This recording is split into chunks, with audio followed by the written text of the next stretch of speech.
మళ్ళీ స్కూళ్ళు తెరిచే లోపల అందరికీ ఉద్యోగాలు ఇచ్చే బాధ్యత మనం తీసుకున్నాం. ఇది నెరవేరుస్తున్నామని చెప్పి కూడా నేను మీకు తెలియజేస్తున్నా.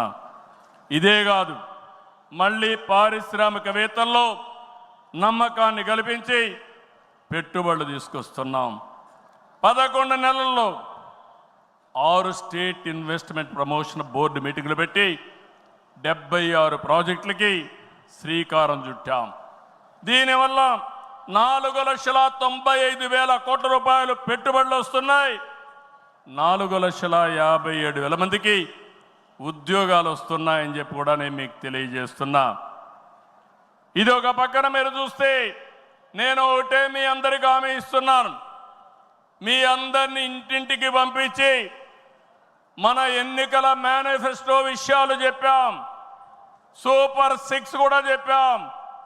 ఎవరు ఎన్ని మాట్లాడినా, ఎన్ని ఇబ్బందులున్నా ఇవన్నీ నిలబెట్టుకునే బాధ్యత మనదని మరొక్కసారి మీ అందరికీ విజ్ఞప్తి చేస్తున్నా. సమస్యలు ఉన్నాయి. 10 లక్షల కోట్ల రూపాయలు వారసత్వ అప్పు, 1,20,000 కోట్ల రూపాయలు బకాయిలు, ఏదైతే బిల్స్ మాత్రం బకాయిలు. అందులో తెలుగుదేశం పార్టీ అంటే కచ్చగట్టి నీరు చెట్టు కానీ నరేగా కానీ మీరు చిన్న చిన్న పనులు చేసుంటే అవన్నీ కూడా వారగా పెట్టారు. నేను ఒకటే చెప్తున్నా, అవసరమైతే కేంద్రానికి కూడా చెప్పాం. కావాలని దగ్గర అకౌంట్లు క్లోజ్ చేసే పరిస్థితి వచ్చారు. అన్నీ కూడా ఓపెన్ చేయించాం. కేంద్రంతో మాట్లాడుతున్నాం. మన దగ్గరుండే అన్ని అకౌంట్స్ క్లియర్ చేసే బాధ్యత ఈ ప్రభుత్వం తీసుకుంటాం. నేను స్పష్టమైన ఆదేశాలు ఇచ్చానని ఈ మహానాడులో మీ అందరికీ విజ్ఞప్తి చేస్తున్నా. ఇది కాకుండా తల్లికి వందనం, ఎంతమంది పిల్లలుంటే అంతమందికి తల్లికి వందనం మీ కిందన పాఠశాలలు ప్రారంభించే ముందరే వాళ్ళకి ఇచ్చే బాధ్యత మనదని మరొకసారి విజ్ఞప్తి చేస్తున్నా. అన్నదాత రైతుకి న్యాయం చేసే పార్టీ తెలుగుదేశం పార్టీ. రాయలసీమలో హార్టికల్చర్ హబ్గా తయారు చేయడం, ఆంధ్రాలో అక్వాకల్చర్ని ప్రోత్సహించడం, అదే మరి గిట్టుబాటు ధర ఒకసారి ఇబ్బందులు వచ్చినా ప్రతి ఒక్క రైతును ఆదుకునే కార్యక్రమాలు చేశాం. ఇటీవల మీరు చూస్తే మిరప రైతులకు ఇబ్బంది వస్తే కేంద్రంతో మాట్లాడాం.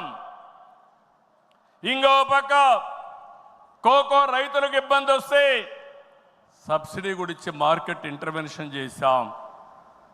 ఇంకో పక్కన మీరు చూస్తే ఏదైతే రాయలసీమలో మామిడి రైతులకు ఇబ్బంది వస్తే వాళ్ళ తరపున కూడా చర్యలు తీసుకుంటున్నాం. అంతేకాదు ఇక్కడికి వచ్చినప్పుడు పొగాకు రైతులకు ఇబ్బంది వస్తే వాళ్ళకు కూడా ఇంత రేట్ అని తప్పకుండా ఇవ్వాలని ఇది పెట్టుకున్నాం. అన్నదాత 20,000 రూపాయలు ఇస్తా అన్నాం. కేంద్రం ఇచ్చిన 6,000 రూపాయలు కలుపుకొని 20,000 రూపాయలు 3 విడతలుగా రైతుల అకౌంట్లో వేసే బాధ్యత మొదటిది ఈ సంవత్సరమే. కేంద్రం ఎప్పుడు వేస్తే అది ఇప్పుడు వేస్తామని చెప్పి కూడా నేను మీకు తెలియజేస్తున్నా. ఆగస్టు 15న మా ఆడబిడ్డలకు శుభవార్త, ఉచిత ప్రయాణ సౌకర్యం కూడా ఏర్పాటు చేస్తున్నామని ఈ సందర్భంగా అనౌన్స్ చేస్తున్నాను. ఇవన్నీ చేస్తూ ఈరోజు మీరు గుర్తుపెట్టుకోవాల్సింది, ఈ మీటింగ్లో చెప్తున్నా, ఎన్నికల ముందు చెప్పాం, సంపద సృష్టించాలి, ఆదాయాన్ని పెంచాలి, ఆ ఆదాయాన్ని తిరిగి సంక్షేమానికి ఖర్చు పెట్టాలి, మళ్ళా అభివృద్ధి ఖర్చు పెట్టాలి. ఇది ఒక సైకిల్ కింద ప్రజల్ని శాశ్వతంగా ఎంపవర్మెంట్ చేసే కార్యక్రమానికి శ్రీకారం చుట్టాం. ప్రతి ఒక్క వ్యక్తికి రాష్ట్రంలో ఒక భద్రత ఇవ్వడం మన బాధ్యత. ఇంకో పక్క ప్రతి ఒక్క కుటుంబాన్ని ఎంపవర్ చేయడం కూడా మన కర్తవ్యం అని చెప్పి కూడా నేను మీకు తెలియజేస్తున్నా. దీనికి టెక్నాలజీ ఉపయోగిస్తాం. నేను